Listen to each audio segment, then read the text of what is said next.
Scarface. Hey, this is Thran. Hiya, this is Ildgrimer. And today we're going to be covering the Illustrated Guide to Viking Martial Arts by Anthony Cummins. And we're continuing with our four-part review, and we're going to be labeling these Viking Martial Arts Lesson 1, 2, 3, and 4 to continue our five-part review. We're going to be covering... today we're going to cover lesson number 2, which is shield cleaving. It's a highly controversial technique. I don't know if you'd really call it a martial art technique, but it is definitely something that's been in the sagas, and it brings up a lot of questions. Correct. Can you do it? We're going to explore whether can it be done, and if it can be done, how do you do it? What variables are involved that allow you to do this? Because I believe it's a quantum type thing. It's either yes it can and no it can't. Is it a good idea? Yes it is. No it's not. I mean, it's one of those type of situations. You would have to really know what was going on, evaluate your shield, and be able to understand that. Today we're going to go over that and see how it turns out. We'll explore this today. We got the book here sent by Anthony Cummins, and we'd like to thank Anthony Cummins. He's an accomplished artist, and we'd love to thank you for another autographed piece of art that he's done. To Ellesmere, believe it or not. Yeah, so yeah, it's totally hip. So check out Anthony Cummins' book, and of course look for any of his artwork. Like I say, he's an accomplished artist, and this is a very beautiful piece. Thank you very much. All right, get on with our thing today. Let's get to work, y'all. And what we're covering today is something that's controversial that Anthony's actually documented out of the sagas. It's shield cleaving, or just straight through the shield into the body and killing the guy or wounding him badly. And what we'd like to cover is 3 variables of making a great shield. One, I would say first, you have to have the knowledge to do so. If not, you got too heavy a shield, stops everything, but you can barely use it, hindering you. Knowledge to build one lightweight, knowing what you're doing, knowing what materials to use, which a lot of times they use linen. They use lots of layers of it with a milk or cheese glue. Which makes it almost like Kevlar. Right. Or rawhide. Which rawhide is the same thing, big old thick. It's like a plastic. You have the front and the back covered in it, and that takes time to dry. A lot of times adhesives were used. It was stitched. There was rivets used in the shield. The whole thing basically took a lot of time to create. Right, and that time requires you to have time to even gather materials. Second variable, yeah. Without the time and the knowledge, you can't gather the materials and create a proper shield.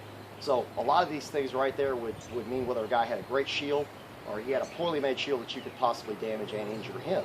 Or if he had a shield where he could catch your blade and disarm you, knowing they had one weak spot to do so. Just weak enough. Right, then there's the Holmganger shield. You make a shield on purpose to be torn up. Correct. You could. That was another variable there too. That would be our 4th one, but I don't consider it part of the first 3 because that one is a ritualistic duel where the shields were purposely made with a light rimming and just slats. If you look here, these are like slats. And if you cut into the grain, of course, when you go cross grain, it's hard to cut, but it's easy to cut into grain because a lot of these shields are only about a 1/4 inch thick, other than the stuff that reinforce them. And Holmganger, you took turns throwing blows. You couldn't move around much. The only thing you could do is pretty much cut your way through that man's shield, and they were like dueling pistols. They were all equally made, probably by the same shield crafter, with the same rimming and edging and everything, so it was a fair duel. Because no one would go in there knowing it was unfair if somebody had this bulletproof shield. Now, in the case of this martial art lesson, we're talking about it actually being used in a combat application where somebody gets injured. 3rd variable that I think in a regular war shield is damage. Like yeah, if you're heavily damaged, somebody could potentially cut through. This one's made for the SCA, guys. A lot of times I use these shields because they're not trying to stop arrows. It's not I mean, it lasts a long time for fighting with wooden weapons, with the proper edging, as you can see here. But if you're doing something for actual steel reenactment, you want to put several layers of linen or rawhide or something on your shield. A lot of people will just use plain leather, but I recommend to make it last longer, rawhide would be your best, even though it's very expensive.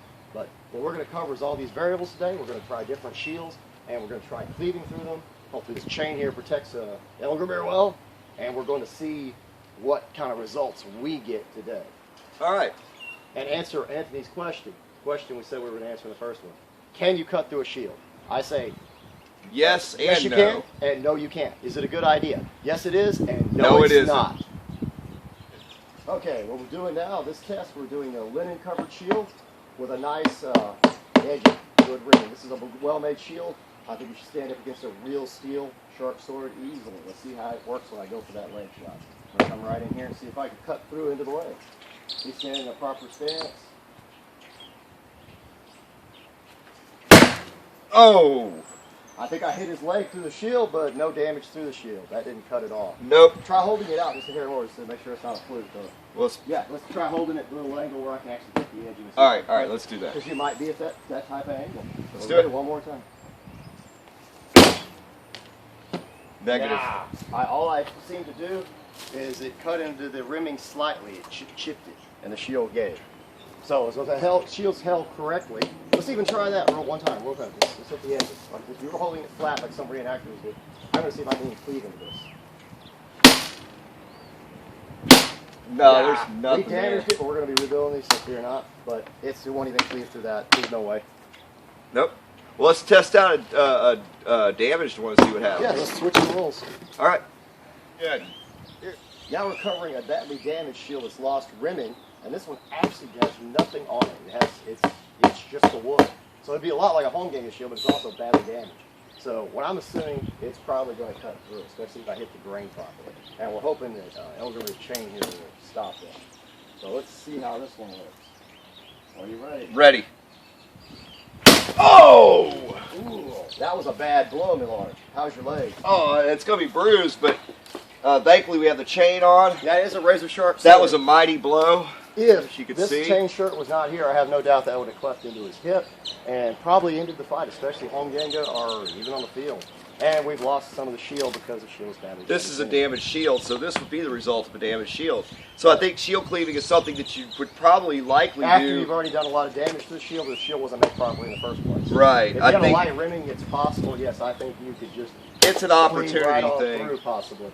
I really believe that shield cleaving is purely an Hey, opportunity turn it over. thing. We were turning these up today. Turn the grain up this way. Flip it this way. Head up. I was going to show this, that cutting against the grain is really not as easy, though. Usually, it cuts, but it's a lot harder to go through against the grain. So. Yep. That's right. So there we go. That definitely worked, and the chain did its job. Hell yeah. Now we'll try one other aspect in a second here. See what we can do with that. This is the shield we used to catch blades with in the last one. All right. Let's check it out. Hey, now I'm here single sword. Maybe my shield was already damaged, I lost it, whatever. We're going to cover, just to do it, I'm going to grab this, because it is described sometimes the sword was held two-handed for extra powerful blow. And this shield's missing a part of the rimming, as you saw in one of the other videos where we did a disarm with it. This could have been done intentionally in a small section here, and in the front or something to disarm. So we're going to see if this actually works out well. I'm going to do this for extra power, try to chop into that leg and see what happens.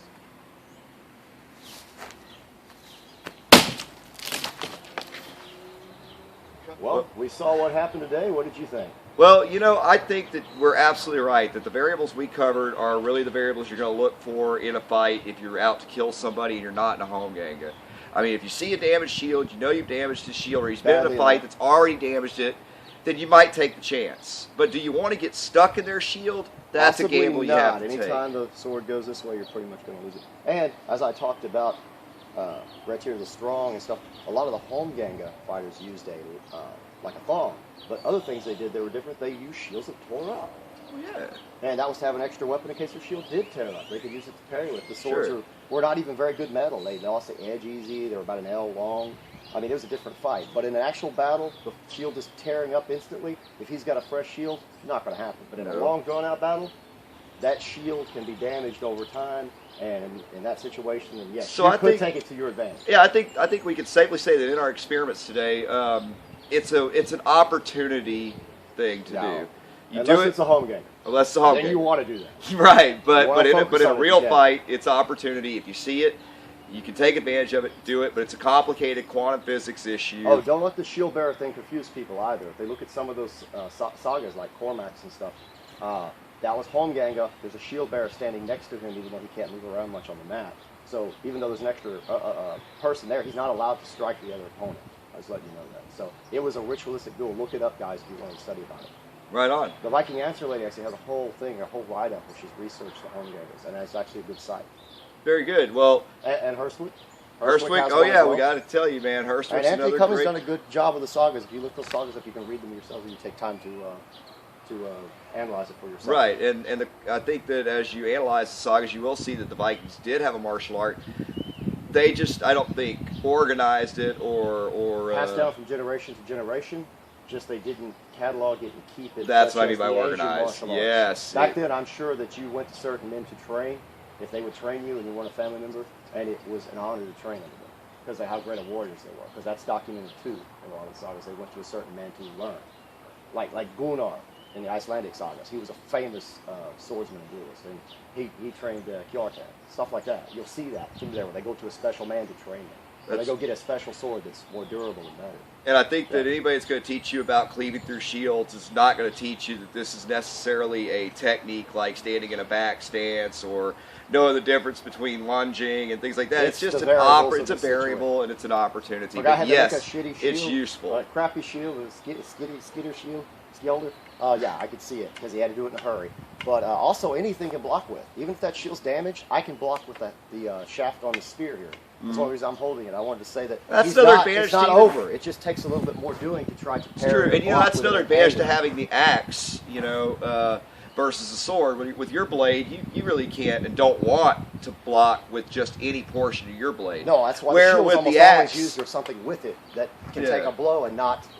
Sure, and that's what's the beauty of this is that it can do that, and that's. If I hit this, it might damage it. But I'm not going to lose my axe over that. And we'll cover some more stuff later about the actual shafts and whether it can be cut through. Well, we'd really like to thank you for joining us today, and be on the lookout for our next 3 book reviews for Anthony Cummins. That's lessons 3, 4, and 5. And we're glad you were here with us today, and we're glad we could be with you. Circumstances have kept us away for a while.